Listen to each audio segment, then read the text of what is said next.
আজকে শেয়ার করে দিলাম। আচ্ছা, প্রথমে বলে নিই, আই অ্যাম, আমি হই, I was, I have, I do. Clear? এবারে next, we are, we were, we have, we do.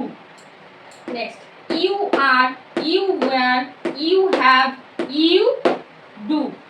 They are, they were, they have, they do.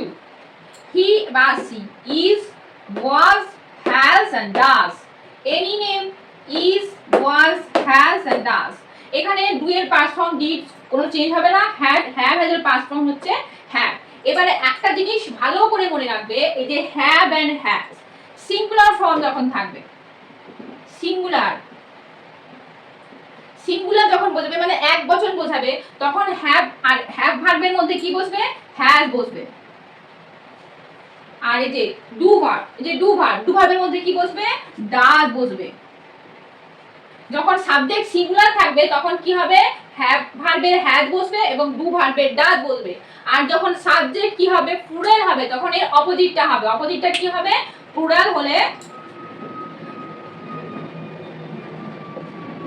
হবে হ্যাভ আর ডু।